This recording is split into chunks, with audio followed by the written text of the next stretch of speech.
ঢাকার শহরের যে যানবাহন অর্থাৎ সড়কে যানবাহন কেমন রয়েছে সেটা নিয়ে যদি কথা বলতে চাই, এখানে দেখা যাবে যে অন্যান্য দিন যেমনটি হয়ে থাকে বেশ কিছু এলাকা আমরা চিহ্নিত এলাকা রয়েছে যেখানে আসলে যানবাহনের চাপ বরাবরের মতোই বেশি থাকে, সেই জায়গায় কিন্তু আজ কিছুটা কম দেখা যাচ্ছে। যেমন আমরা সাধারণত প্রতিনিয়তই দেখতে পারি হাতিরঝিল হয়ে রামপুরা বাড্ডার যে সড়কটি রয়েছে সেই সড়কে রামপুরা ইউলুপ ঘুরে যারা আসেন বেশ যানজট পোহাতে হয়, তবে সেই জায়গায় কিন্তু আজ তেমন যানজট এই অংশটাতে দেখা যাচ্ছে না। তার পরিবর্তে আসলে মহাখালী বাস টার্মিনালের এই পাশটাতে কিন্তু এরই মধ্যে যানজট অনেক বেড়ে গেছে, অর্থাৎ এই সড়কটি যারা ব্যবহার করবেন তাদের আসলে বেশ ভালো রকমের সময় হাতে নিয়ে বের হতে হবে। সেই সঙ্গে গুলশান এভিনিউয়ের এই পাশে এর মধ্যে কিছুটা যানজট দেখা যাচ্ছে, এবং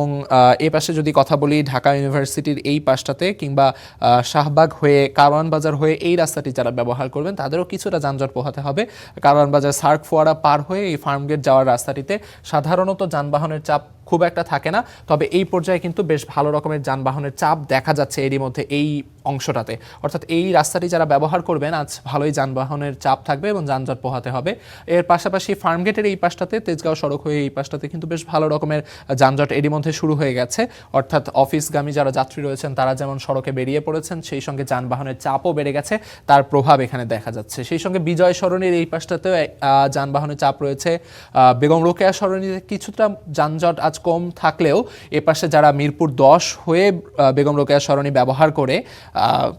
এই দিকে আসবেন, অর্থাৎ যারা আসলে এই পাশে হচ্ছে বিজয় সরণির দিকে আসবেন তাদের কিছুটা যানবাহনের চাপ বা যানজট পোহাতে হতে পারে।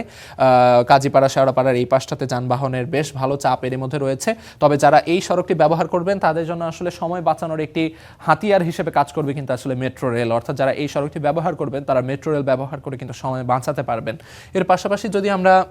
এই পাশটাতে ঢাকার প্রবেশদ্বার নিয়ে একটু কথা বলি, সাপ্তাহিক কর্মদিবস এই কারণে কিন্তু এখনও আমিনবাজার গাবতলী এ পাশটাতে কিন্তু আসলে তেমন যানবাহনের চাপ নেই, তবে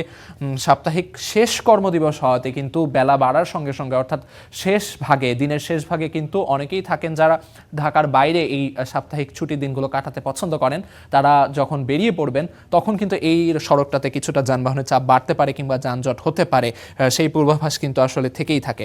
এ পর্যায়ে যদি আরেকটি প্রবেশদ্বার নিয়ে কথা বলি, এপাশে যাত্রাবাড়ির এপাশটা নিয়ে যদি কথা বলতে হয় সেখানে কিন্তু এখনও যেমনটি আসলে হয়ে থাকে খুব বেশি যাত্রী চাপ বা যানবাহনের চাপ থাকে সেটি কিন্তু এখনও দেখা যাচ্ছে না, অর্থাৎ কিছুটা যাত্রী চাপ কম রয়েছে, তবে